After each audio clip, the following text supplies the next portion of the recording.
السلام علیکم ورحمۃ اللہ وبرکاتہ۔ آداب الوضو سے کہ وضو کرنے کے آداب فرماتے ہیں کہ مندرجہ ذیل 13 امور اور چیزیں جو ہے وضو میں مستحب ہے۔ نمبر 1، وضو کرنے کے لیے اونچی جگہ پر بیٹھے تاکہ استعمال کیا ہوا پانی کا چینٹا بدن پر نہ پڑے۔ آپ جس جگہ کو وضو کرنے کے لیے منتخب کرتے ہیں وہ جگہ کچھ اونچی ہو، اوپر ہو، یہ مستحب ہے۔ ایسا نہ ہو کہ اگر وہ جگہ نشیب والی ہو، نیچے ہو، تو آپ جو پانی استعمال کریں گے اور وہ واپس آپ کے پاس ہی آئیں گے، آپ کے کپڑے اور آپ کے جوتے وغیرہ جو ہے اس میں مزید خراب ہو جائیں گے اور کیچڑ بنا لیں گے۔ تو اس لیے پہلا مستحب یہ ہے کہ وضو کرنے کے لیے اونچی جگہ کا انتخاب کرے تاکہ وہاں کے چینٹے بھی آپ پر نہ پڑے اور استعمال شدہ پانی جو ہے وہ بھی آپ کو تکلیف نہ دے اور اس میں پھر آپ کو پھسلنے کا اور وہاں سے چینٹے پڑنے کا اور وہاں سے کیچڑ بننے کا جو امکان ہے وہ بھی نہ رہے۔ دوسرا ادب اور دوسرا مستحب یہ ہے کہ قبلہ رو ہو کر بیٹھے۔ آپ وضو بنانے کے لیے جا رہے تو آپ ایسی جگہ کا انتخاب کریں کہ جہاں بیٹھتے وقت آپ کا رخ، آپ کا چہرہ، آپ کا منہ جو ہے وہ قبلے کی طرف ہو۔ لیکن یہ بات یاد رکھے یہ وضو بناتے وقت کے لیے ہے، یہ استنجا کرتے وقت یا قضاء حاجت کے لیے یہ مستحب نہیں ہے، بلکہ قضاء حاجت کے لیے تو مستحب یہ ہے کہ آپ قبلہ رو ہو کر نہ بیٹھے۔ اس کی تفصیل انشاءاللہ اپنی مقام اور اپنی جگہ پر پڑھ لیں گے۔ نمبر 3، وضو کرتے وقت کسی سے مدد نہ لے، اس طرح کہ اپنے اعضائے وضو جو ہے وہ کسی اور سے آپ دلوانا چاہے تو ایسا نہ کرے بلکہ خود ہی دھو لے۔ البتہ اگر ایسا کرے کہ کوئی اور آپ کو پانی دیتا رہے اور آپ اس پانی کے ذریعے خود ہی اپنی اعضاء وضو کے دھوتے رہے تو اس میں کوئی مذائقہ نہیں ہے، لیکن بہتر یہ ہے کہ اگر ضرورت نہ ہو یا تو دوسرے سے پانی دینے کی، پانی ڈلوانے کی بھی تکلیف نہ دے۔ اگر وہ دوسرا بندہ اصرار کرے، کوئی عالم دین ہے، کوئی استاد ہے، والدین ہے،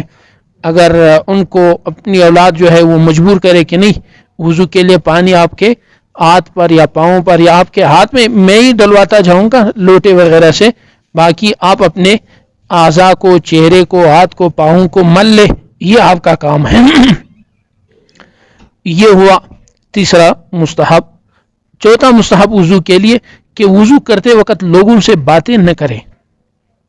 دوران وضو کسی سے باتیں نہ کرے، یہ وضو کا مستحبات میں سے ایک بہترین مستحب ہے۔ نمبر 5، وضو کے وقت دعائیں معصورہ پڑھے، یعنی دعائیں معصورہ کا مطلب وہ دعائیں جو جناب نبی کریم صلی اللہ علیہ وسلم سے دوران وضو پڑھتے وقت ثابت ہے، وہی دعائیں آپ وضو میں بھی پڑھتے جائیے، یہ اس وضو کے آداب اور مستحبات میں سے ہے۔ نمبر 6، دل اور زبان دونوں سے نیت کرے وضو کا۔ وضو کے لیے جب آپ ارادہ کرے تو دل سے بھی نیت کرے اور زبان سے بھی وضو کا نیت کرے، یہ چھٹا مستحب۔ ساتواں مستحب، ہر عضو کو دھوتے وقت بسم اللہ پڑھیے، مطلب میں اس وقت وضو بنا رہا ہوں تو چہرہ دھوؤں گا تو بسم اللہ سے شروع کروں گا، اور ہاتھوں کو کونیوں سمیت دھونا ہے تو بسم اللہ کے ساتھ، اسی طرح سر کا مسح، اسی طرح پاؤں، یہ بھی الگ مستحب ہے۔ نمبر 8، دونوں کانوں کے مسح کے وقت اپنی چھوٹی بھیگی ہوئی انگلی کو دونوں کان کے سوراخ میں داخل کرے۔ مثال یہ ہے چونکہ تیسرا فرض وضو کا وہ سر کا چوتھائی حصے کا مسح کرنا ہے، تو فرماتے ہیں کہ دوران مسح اپنے ہاتھ کی جو چھوٹی انگلی ہے